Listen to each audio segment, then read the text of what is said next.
ఈరోజు ఒట్టే జానయ్య యాదవ్ గారిని అస్వస్థకు గురి చేసి గాంధీ భవన్ పోయేటట్టు చేసిరు కదా. ఖబర్దార్, జాగ్రత్త పెట్టుకోరిగా. అదే జానన్న రానున్న రోజుల్లో మంచిగా అయి మళ్ళీ సూర్యాపేటకు వస్తాడు, మళ్ళీ మీ గుండెల్లో రైళ్లను పరిగెత్తిస్తాడని చెప్పి కూడా ఈ సందర్భంగా నేను తెలియజేస్తున్నా. ఏం నాటకాలు ఆడుతురా? లేని భూమిని తీసుకోవాలి పేదోళ్ళ కాంచి అని చెప్పి మీరు వేసే నాటకాలు ప్రతి ఒక్కరికి తెలుసు, జనాలు కూడా గమనిస్తున్నారు. గతంలో మీకు పడ్డ ఓట్లు ఎన్నో జనాలు తెలుసు. మీకు ఇప్పుడు నెక్స్ట్ పడబోయే ఓట్లు ఎక్కడ ఎన్ని వస్తాయో తెలుసా?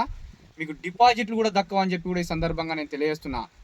జానయ్య నిత్యం పేద ప్రజల కోసం, బడుగు బలహీన వర్గాల కోసం, బీసీల రిజర్వేషన్ల కోసం, బహుజనుల రాజ్యాధికారం కోసం అనునిత్యం ప్రజల్లో తిరుగుతుంటే మీరు సహించలేక, మీకు జనబలం లేక, మీకు తిరగశాత కాక ఈ జానయ్యని ఎట్టయినా ఆపాలని చెప్పి ఏదో చేయాలని చూస్తురు కదా.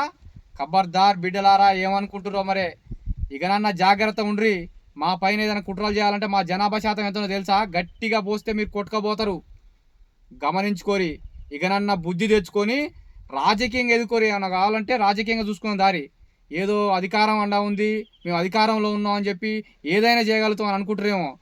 ఖబర్దార్ బిడ్డలారా, మీరు ఏమనుకుంటారో ఏదైనా చేయగలుగుతాం మా ప్రజలు తలుచుకుంటే. మేము అధిక శాతం మేము ఓట్లు వేస్తే గెలిచిన వాళ్ళు మీరు అధికారంలోకి వచ్చి ఇలా మా మీద జులుం చూపిస్తే ఊకుందానికి మేమన్నా చదువుకోకుండా అజ్ఞానంలో ఏం లేవు. ఇలా జ్ఞానవంతులం. మేము ఏ ప్రభుత్వాన్ని ఎప్పుడు తీసుకురావాలో మాకు తెలుసు. గత పాలకులు ఏం చేస్తే మేము ఏం చేసినామో తెలుసు. ఇప్పుడు మీ పాలన వచ్చింది కదా, మేమే ఓట్లు వేస్తేనే మేము కావాలని మేము తీసుకొచ్చుకున్నాం.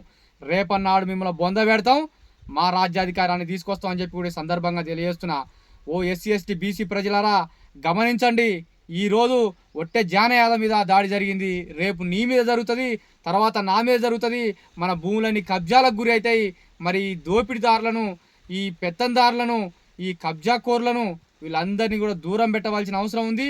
రాజ్యాధికారాన్ని ఎంటేసుకొని, బలగాలను ఎంటేసుకొని మన మీద జులుం చూపిస్తున్నారు. మరి ఇకనైనా మన ఎస్సీ ఎస్టీ బీసీ ప్రజలు చైతన్యమయ్యి మన రాజ్యాధికారం మనం తెలుసుకోవాల్సిన అవసరం ఉంది.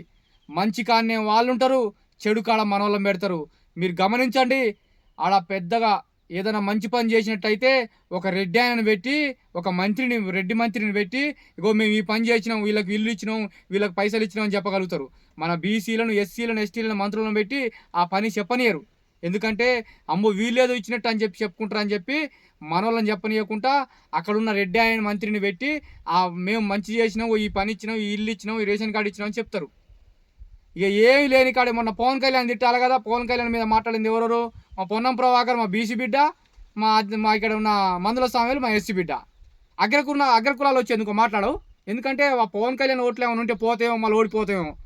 మా వాళ్ళు ఓడిపోతామే, చేస్తామే, ఏదైనా కానీ మీరు మాత్రం గెలవాలి, రాజ్యాధికారులు ఉండాలి, ఏసీలలో తిరగాలి, అనేక డబ్బులు సంపాదించుకొని నీ కొడుకులు, నీ కుటుంబ సభ్యులు ఇంకా తరతరాలు బతికేటట్టు మీరు కాపాడుకోవాలి.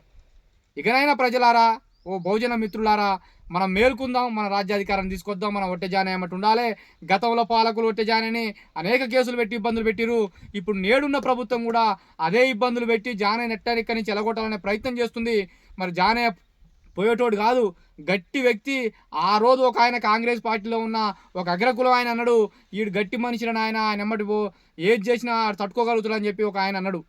ఆయన పేరు మనకెందుకులే కానీ, మరి మేమంటున్నాం ఓ బీసీ బిడ్డలుగా, ఒక ఎస్సీ ఎస్టీ బిడ్డలుగా, ఓ బహుజన బిడ్డలుగా మేమందరం జానయ్యని కాపాడుకుంటాం, జానయ్య వెంటుంటాం. జానయ్య రాజ్యాధికారం తీసుకొచ్చే వైపుగా మేమందరం కూడా కృషి చేస్తామని చెప్పి కూడా ఈ సందర్భంగా తెలియజేస్తున్నా. ఇంకోసారి కనుక మా బహుజన ప్రజల మీద మీరు దాడి చేసినా, మా భూములు కబ్జా చేయబోయినా, ఇక రానున్న రోజుల్లో ఏం జరుగుద్దో మీకు తెలియజేస్తామని చెప్పి కూడా సందర్భంగా తెలియజేస్తూ, మా జానన్న త్వరలోనే కోలుకొని వస్తాడు, మీ గుండెల్లో రైలు పరిగెత్తిస్తాడని చెప్పి కూడా ఈ సందర్భంగా తెలియజేస్తూ, ఖబర్దార్ ఇకనైనా జాగ్రత్త ఉండకుంటే మా ఎస్సీ ఎస్టీ బీసీ ప్రజలు మీకు బుద్ధి చెప్తారని చెప్పి కూడా ఈ సందర్భంగా తెలియజేస్తున్నాను. Thank you.